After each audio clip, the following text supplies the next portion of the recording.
All welcome to our second episode. So చాలా మందికి ఒక డౌట్ వచ్చి ఉంటుంది, ఏంటంటే రైస్ లాస్ట్ వీడియోస్లో తినలేదు కదక్క, ఇప్పుడు రైస్ తినొచ్చా అని చెప్పి. సో రైస్ తింటూ తగ్గొచ్చా అన్నది నేను కూడా అంటే ఇంతకుముందు నేను ట్రైలేసి ఎలాగైతే చూసానో డిఫరెంట్గా ఈసారి నేను రైస్ తింటూనే తగ్గానమాట. మనం ఎంత తింటున్నాం అన్నది కాదు, ఎంత వర్కౌట్ చేస్తున్నాము అంటే తిన్నది ఎంత అరిగించుకుంటున్నాము అనేది కూడా ఇంపార్టెంటే. సో నేను ఇప్పుడు ఏదైతే మీకు నిన్న కానీ ఈ రోజు కానీ క్వాంటిటీ చూపించానో, వైట్ రైస్లో కూడా సింగిల్ పాలిష్డ్ రైస్ ఉంటాయండి. సింగిల్ పాలిష్డ్ రైస్ కానీ, రెడ్ రైస్ కానీ, బ్రౌన్ రైస్ కానీ ఏవైనా తినొచ్చు. బ్రౌన్ రైస్లో కూడా క్వాలిటీస్ ఉంటాయన్నమాట.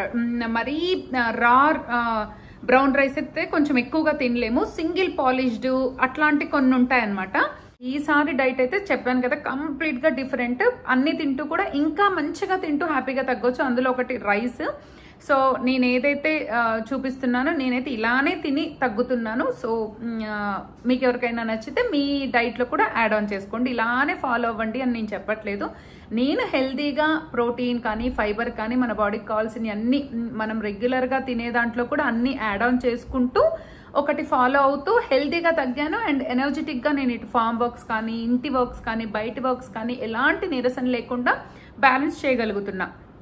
అందుకే నేను మీకు ఇలా తింటున్నాను అని చెప్తున్నా. నచ్చిన వాళ్ళే ఫాలో అవ్వండి, ఎగ్జాక్ట్ ఇదే ఫాలో అవ్వాలని కూడా లేదు. జస్ట్ మీరు అందరు అడుగుతున్నందుకు నా వెయిట్ లాస్ నేను చూపిస్తున్నాను అంతే. మళ్ళీ పాయింట్ బి నోటెడ్, ఎవరికైనా నచ్చితే మాత్రమే ఏదైనా 1 or 2 రెసిపీసో లేకపోతే ఇంకేదైనా నచ్చితే ఫాలో అవ్వండి తప్పితే ఇలానే ఫాలో అవ్వండి అని నేను ఎవరికి చెప్పట్లేదు. ఓకేనా? ఈ మాత్రం లేట్ చేయకుండా టకటకా రెసిపీస్ చూసేసేయండి. ఓకే. ఎర్లీ మార్నింగ్ లేవగానే ఒక గ్లాస్ ప్లెయిన్ వాటర్ అయితే తీసుకుంటాను బ్రష్ చేయడానికంటే ముందే. దాని తర్వాత బ్రష్ చేసుకొని ఒక 20 minutes అలా గ్యాప్ ఇచ్చిన తర్వాత ఒక గ్లాస్ లూక్ వామ్ వాటర్లో A2 కౌ ఘీ అయితే వేసుకొని కలుపుకొని తాగుతాను అనమాట. ఇది తాగడం వల్ల చాలా హెల్త్ బెనిఫిట్స్ ఉన్నాయి. అవి నేను ఆల్రెడీ ఒక వీడియోలో షేర్ చేసి ఉన్నాను. దాని తర్వాత ఒక 30 minutes అలా గ్యాప్ ఇచ్చి ఒక చిన్న కప్ టీ తీసుకుంటాను. టీ తాగకపోతే నాకు అసలు డే స్టార్ట్ అవ్వదు. అది కంప్లీట్గా టీ కాఫీ మీ ఆప్షనల్ అనమాట. అండ్ కాకపోతే లో షుగర్తో తాగండి. తర్వాత ఈరోజు డే 2 కూడా నేను ఇక్కడ పప్పాయానే తీసుకుంటున్నాను. ఎందుకంటే నేను వీక్లో 3 days మినిమం 3 to 4 days కూడా పప్పాయ తీసుకుంటాను. ఎందుకంటే పప్పాయ వల్ల స్కిన్ అండ్ హెయిర్ చాలా ఇంప్రూవ్ అవుతుంది. అందుకే ఒకరోజు జ్యూస్, ఒకరోజు ఇలానే పీసెస్ అలా తీసుకుంటాను. ఇక్కడ మీరు పప్పాయకు బదులుగా మన పాత ఎపిసోడ్స్లో ఉన్న 10 జ్యూసెస్లో ఏ జ్యూస్ అయినా తీసుకోవచ్చు. నేనైతే ఇక్కడ డే 3 కూడా పప్పాయానే తీసుకున్నాను. దాంట్లోకి 1 tablespoon హనీ యాడ్ చేశాను. నేను తీసుకునే ఫుడ్లో ఒక 2 tablespoons హనీ, ఒక 2 to 3 tablespoons ఘీ ఉండేలాగైతే చూసుకుంటాను త్రూ అవుట్ డే అంతా కూడా. దీనిపైన హెంప్ సీడ్స్ ఉన్నాయి కదా, అవి ఒక 2 tablespoons అయితే ఇట్లా స్ప్రింకిల్ చేసుకున్నాను. చాలా టేస్ట్ ఉంటుంది, మన బాదం పప్పు తిన్నట్టుగానే ఉంటుంది. అలా వేసుకొని అయితే ఈ బౌల్కి బౌల్ బ్రేక్ఫాస్ట్ లాగా తీసుకున్నాను. అండ్ డిన్నర్ కోసం అయితే బ్రేక్ఫాస్ట్ కాగానే ఇక్కడ నేను పప్పులు సోక్ చేస్తున్నాను.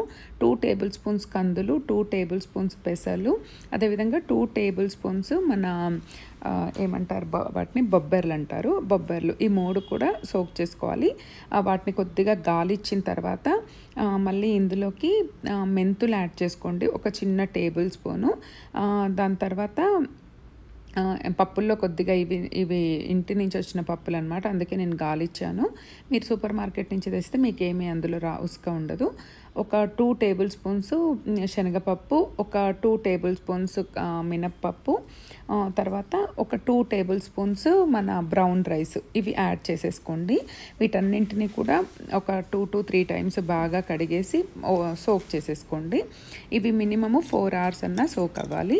దాని తర్వాత లంచ్ టైంలో ఈ మునగాకు పొడి అయితే ఖచ్చితంగా రెడీ చేసి పెట్టుకోండి. నేను రెసిపీ షేర్ చేస్తాను షార్ట్స్లో. ఇక్కడ నేను ఎంత క్వాంటిటీ చూపిస్తున్నానో అంతే క్వాంటిటీ రైస్ తీసుకుంటాను. మళ్ళీ మారైతే పెట్టుకోవట్లేదు, ఒకటేసారి పెట్టి చూపిస్తున్నాను. 3rd and 4th episode plate మాత్రం. ఇక్కడ వచ్చేసి ఇది వైట్ రైస్ అనుకోకండి, సింగిల్ పాలిష్డ్ రైస్. ఒకటేసారి రైస్ కంట్రోల్ చేస్తే కూడా మనకు ఆకలి అవుతున్న ఫీలింగ్ వస్తుంది. అందుకే 3rd and 4th డే కూడా నేను రైసే తీసుకున్నాను. తర్వాత ఇక్కడ మీ ఇంట్లో ఏ కర్రీస్ చేస్తే ఆ కర్రీస్తో తినండి, స్పెసిఫిక్ ఏం లేదు. మా ఇంట్లో పాలకూర పప్పు ఉంది, అందుకే నేను ఆ పప్పు పెట్టుకున్నాను. యాజ్ ఇట్ ఈజ్గా ఇప్పుడు నేను ఎట్లా అయితే ప్లేట్ చూపిస్తున్నాను ఇలానే 3rd and 4th తిన్నాను. మీరు కూడా రైస్ క్వాంటిటీ ఇలా తీసుకొని మీ ఇంట్లో ఏ కూరగాయలు ఉంటే వాటితో తినండి. లంచ్ ప్లేట్ అయితే చూసారు కదా.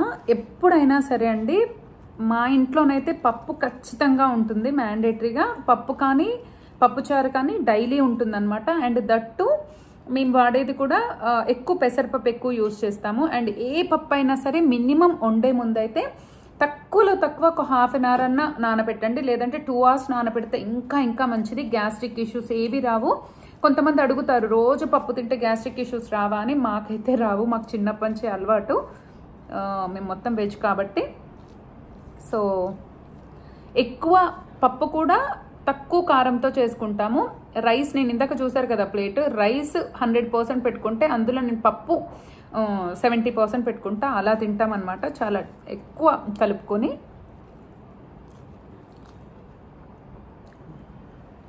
విత్ మునగాకు పొడి కాంబినేషన్, మంచిగా A2 కౌగి నెయ్యి, సూపర్ ఉంది టేస్ట్. రైస్ తింటూ కూడా హ్యాపీగా తగ్గొచ్చు. నేను బయటకు వచ్చి ఒక డైట్ గురించి మాట్లాడిన తర్వాత చాలామంది దాని గురించి బయటకు వచ్చి జెన్యున్గా మాట్లాడుతున్నారు. వాళ్ళందరికీ నాకైతే హ్యాట్స్ ఆఫ్ చెప్పాలని ఉంది. ఎందుకంటే ఒకళ్ళు నష్టపోతే దాన్ని బయటకు వచ్చి చెప్తేనే మిగతా 10 మందిని సేవ్ చేసిన వాళ్ళం అవుతాము. ఎంతోమంది సేవ్ అయ్యారు దానివల్ల. సో ఎలాంటి డైట్స్ అవి లేకుండా, అంటే వేలు ఖర్చు పెట్టకుండా మంచి న్యూట్రిషనిస్ట్ లేదా డైటీషియనిస్ట్ దగ్గరికి వెళ్ళి according to your body, your height, weight, age, మీకున్న ప్రాబ్లమ్స్ని బట్టి డైట్ ప్లాన్ తెచ్చుకొని మీరు మెయింటైన్ చేసుకోండి. లేదు అనంటే మీకు మీరే పోర్షన్ కంట్రోల్ చేసుకోండి. లేదు అంటే ఇలాగా ఎవరైనా వీడియోస్ పెడితే అందులోంచి మీకు నచ్చిన పాయింట్స్ పిక్ చేసుకోండి. ఏవైనా రెసిపీస్, ఏవైనా పాయింట్స్, ఏవైనా. అండ్ మోస్ట్ ఇంపార్టెంట్ థింగ్ ఏంటంటే టైమింగ్స్ చాలా ఇంపార్టెంట్ అండి. టైమింగ్స్ ఒక్కటి మెయింటైన్ చేయాలి, తినే పోర్షన్ కంట్రోల్ ఒకటి చేసుకోవాలి. అండ్ ఫిజికల్ యాక్టివిటీ 1 hour ఖచ్చితంగా ఉండాలి, ఖచ్చితంగా. అసలు ఎట్ ఎనీ కాస్ట్ 1 hour మీరు వాకింగ్ కనుక చేయకపోతే ఎంత డైట్ చేసినా కూడా 100% సక్సెస్ రాదన్నది నా పర్సనల్ ఒపీనియన్. అండ్ నేను పర్సనల్గా ఈ 4 monthsలో నేను అబ్జర్వ్ చేసిన థింగ్ అనమాట. సో వీటిని మెయింటైన్ చేసుకుంటూ ఆన్ టైంకి తింటే ఏ డైట్, ఏ డైటీషియనిస్ట్, ఏ డబ్బులు ఇట్లా వేలు పెట్టే అవసరం అయితే ఉండదండి. సో అది ఈరోజైతే నా లంచ్ ఇది. మళ్ళీ స్నాక్ రెసిపీలో కలుద్దాం. 1 o'clock లంచ్ తీసుకున్న తర్వాత 3 o'clock ఈ రెసిపీ చేయడం స్టార్ట్ చేయండి. ఇక్కడ బేబీ స్పినాచ్ అయినా నార్మల్ స్పినాచ్ అయినా తీసుకోండి. మీరు కట్ చేసిన తర్వాత 2 గుప్పెళ్ళు మీకు పాలకూర వచ్చేలాగా చూసుకోండి. తర్వాత 4 ఒక గార్లిక్ పీసెస్, వాటిని కూడా సన్నగా తరుక్కోండి. నేను ఏవైతే ఇంగ్రీడియంట్స్ చూపిస్తున్నానో మ్యాక్సిమం ఆ ఇంగ్రీడియంట్స్ వాడడానికి ట్రై చేయండి. ఒక 4 నుంచి 5 వెల్లుల్లి కూడా సన్నగా తరుక్కోండి. మీ స్పైస్ లెవెల్స్ని బట్టి 1 కానీ 2 కానీ పచ్చిమిర్చి తీసుకొని వాటిని కూడా సన్నగా కట్ చేసుకోండి. అండ్ ఒక ఆనియన్ని కూడా సన్నగా కట్ చేసుకోండి. ఇవన్నీ రెడీ చేసుకున్న తర్వాత ఒక బౌల్ తీసుకొని 2 eggs తీసుకోండి. ఇక్కడ 3 eggs అయినా తీసుకోవచ్చు.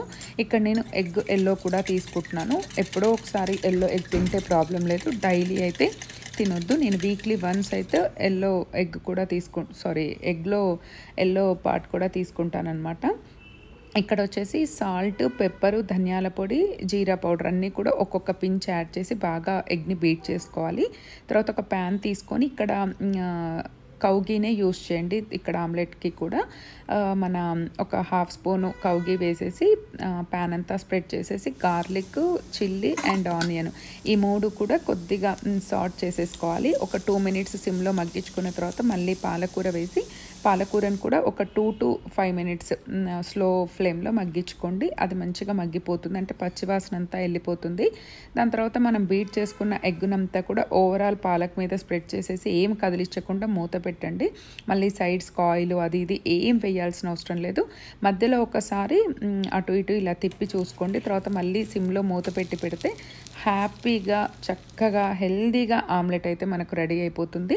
స్టవ్ ఆఫ్ చేసి ఒక 2 minutes అయిన తర్వాత మనం ప్లేట్లోకి సర్వ్ చేసుకోవడమే. చాలా Emmy and tasty and healthy recipe ఇది. ఎమ్మీగా పాలక్ అండ్ ఎగ్ తోటి అయితే మంచి ఆమ్లెట్ రెడీ అయింది. టేస్ట్ అయితే నెక్స్ట్ లెవెల్. ఈ మిడ్ స్నాక్ మనము ఈ స్నాక్ ఎందుకు తీసుకోవాలంటే ఎవ్రీ 2 అవర్స్కి ఒకసారి 2 to 3 అవర్స్కి ఒకసారి మనం ఫీడ్ చేస్తున్నట్టు అనమాట.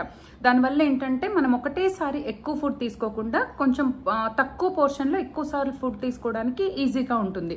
అండ్ ఒకటే వెరైటీ కాకుండా డిఫరెంట్ వెరైటీ ఆఫ్ ఫుడ్స్ కొద్దిగా పేషెన్స్తో, ఇప్పుడు ఇది ఎంత పని 5 minutesలో అయిపోతుంది. అలా ఈజీ రెసిపీస్ అండ్ మంచి ప్రోటీన్, మంచి గ్రీన్స్ మన బాడీకి అందేలాగా తీసుకోవచ్చు. అండ్ ఇంకోటి ఏంటంటే 6 o'clock, ఇప్పుడు మనం ఇది ఇప్పుడు నేను 3:15కి తీసుకుంటున్నా. ఇది ఇంకా అగైన్ మళ్ళీ 4:15, 5:15, 6:15 అంటే మళ్ళీ 6 to 6:15 ఆ మధ్యలో అంటే 3 hours గ్యాప్లో 2.5 to 3 hours గ్యాప్లో కనుక మళ్ళీ మనము మెయిన్ డిన్నర్ కంప్లీట్ చేసుకుంటే ఈ లోపల ఇది అరిగిపోతుంది. అండ్ టమ్మీ కూడా ఎప్పటికప్పుడు ఏమంటారు ఫిల్ అయిపోయి మనకు ఆకలి అనేది అవ్వదన్నమాట. సో నేను ఇందాక చెప్పినట్టు లంచ్ అయిన తర్వాత 1 hour ఆగి నేను డ్రై ఫ్రూట్ లడ్డు తినేసాను ఒకటి. మరీ నాకు ఆకలి అయినట్టు అనిపిస్తే అగైన్ నైట్ పడుకునే వరకు 8:39 లోపల ఇంకొక లడ్డు తింటాను అంతే. 6 o'clock లోపు అయితే క్లోజ్ చేయాలి. టేస్ట్ అయితే అద్దరిపోయింది, వేడిగా చాలా బాగుంది. అండ్ ఎప్పుడు ఒకటే లాగా కాకుండా 15 daysకి 15 different type of snacks, dinner, lunch ఒకటి కొంచెం సిమిలర్ అనిపిస్తుంది. ఆ కర్రీస్ అవన్నీ మీరు ఇంట్లో ఏం చేసుకుంటే అవి తినండి. మిగతా మార్నింగ్ బ్రేక్ఫాస్ట్ అండ్ మధ్యాహ్నం స్నాక్ అండ్ ఈవినింగ్ అయితే నేను పక్కా డీటెయిల్డ్గా ఇలా క్లియర్గా చూపిస్తా. ఓకే,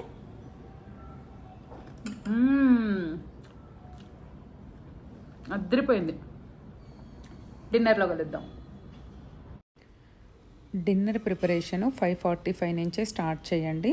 మనం మార్నింగ్ ఏవైతే పప్పు దినుసులు నానబెట్టుకున్నామో అవైతే నానిపోయాయి అన్నమాట. వాటిని మెత్తగా దోశ కన్సిస్టెన్సీలో మెత్తగా రుబ్బుకొని పక్కన పెట్టేసుకోవాలి. ఇక్కడ నేను ఇందులో కాంబినేషన్గా మన కొబ్బరి చట్నీ చేసుకుంటున్నాను. ఇక్కడ పచ్చి కొబ్బరి తీసుకొని మీ స్పైసీ లెవెల్కి తగ్గట్టుగా గ్రీన్ చిల్లీ తీసుకోండి. దీంట్లో ఒక గుప్పెడు మన కరివేపాకు వేయండి. అస్సలు స్కిప్ చేయొద్దు. నేను చెప్పిన ఇంగ్రీడియంట్స్ యాజ్ ఇట్ ఈస్గా వేసుకోండి. అవి కొద్దిగా వేగిపోయిన తర్వాత ఈ కొబ్బరి చట్నీలో వేసేసి కొద్దిగా జీలకర్ర అండ్ సాల్ట్ వేసేసి మెత్తగా మన చట్నీ కన్సిస్టెన్సీలో రుబ్బుకోండి. అవసరమైతే కొంచెం వాటర్ కూడా యాడ్ చేసుకోవచ్చు. దీనికి తాలింపు అలా ఏం అవసరం లేదు.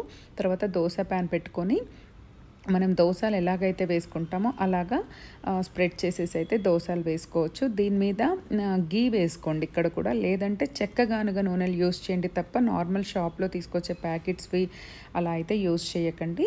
ఒక సైడ్ ఇది కూడా సిమ్లోనే చేయాలి. ఒక సైడ్ కాలిన తర్వాత రెండో సైడ్కి చేంజ్ చేయండి. ఇలా 2 దోశల్ని విత్ కొబ్బరి చట్నీ మీకు ఎంత కావాలంటే అంత తినొచ్చు. దీనికి ఏమీ పోర్షన్ కంట్రోల్ అయితే లేదు. 2 దోశలు. సో చూసారు కదా, ఫైనల్లీ అయితే మన డిన్నర్ ప్లేట్ కూడా రెడీ అయిపోయింది.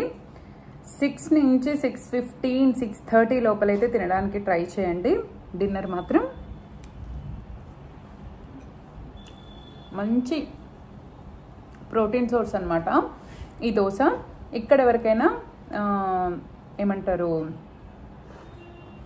కొబ్బరి పడదు, దగ్గు వస్తుంది అట్లాంటి కంప్లైంట్స్ ఏమైనా ఉంటే హెల్దీ వర్షన్లో మీరు ఏదైనా తీసుకోవచ్చు. ఈవెన్ పల్లీ చట్నీ తీసుకోవచ్చు, మునక్కాడ కారపొడితో తినొచ్చు. లేదు అని అంటే ఇందులోనే మీరు మిక్సీ చేసేటప్పుడే 4 ఒట్టిమిరపకాయలు కానీ 4 పచ్చిమిరపకాయలు కానీ వేసి కొద్దిగా అల్లం మొక్కేసి అలా అయినా వేసుకొని తినొచ్చు. చట్నీ లేకుండా ఎవరికైనా హడావుడి అవుతుంది చట్నీ కూడా ప్రిపేర్ చేయాలనుకుంటే, లేదా మార్నింగ్ పప్పు లేకపోతే ఏదైనా వండుకుంటే అదైనా తినొచ్చు. ఇలా ఇన్ని వేస్లో తినొచ్చు అనమాట. అండ్ ఈసారి సూపర్ డ్రింక్స్ అట్లా ఏం ప్లాన్ చేయలేదండి నేను. అంటే ఇలా తింటూ తగ్గుతున్నానని నేను 1 week చెక్ చేసుకున్న తర్వాత నేను మీ అందరికీ ఇది చెప్తున్నాను. మీకు ఎలాంటి concern BP, sugar, thyroid, PCOD, PCOS ఇంకెలాంటి ప్రాబ్లమ్స్ ఉన్నా ఈ డైట్ని అయితే బ్లైండ్గా ఫాలో అవ్వద్దండి. డాక్టర్ దగ్గరికి వెళ్ళి ఒక మంచి న్యూట్రిషనిస్ట్ అండ్ ఎడ్యుకేటెడ్ డైటీషియనిస్ట్ దగ్గరికి వెళ్ళి అయితే మంచి ప్లాన్ తీసుకోండి. సో ఇది నేనైతే ఇలా మెయింటైన్ చేస్తూ వెయిట్ లాస్ అయితే అవుతున్నాను. అది మాత్రమే మీకు షేర్ చేస్తున్నాను. I hope you all like the video. Like, share, comment and subscribe to my channel. మరో మంచి వీడియోతో మంచి కంటెంట్తో మళ్ళీ మీ ముందుంటా. అంతవరకు సెలవు. బాయ్.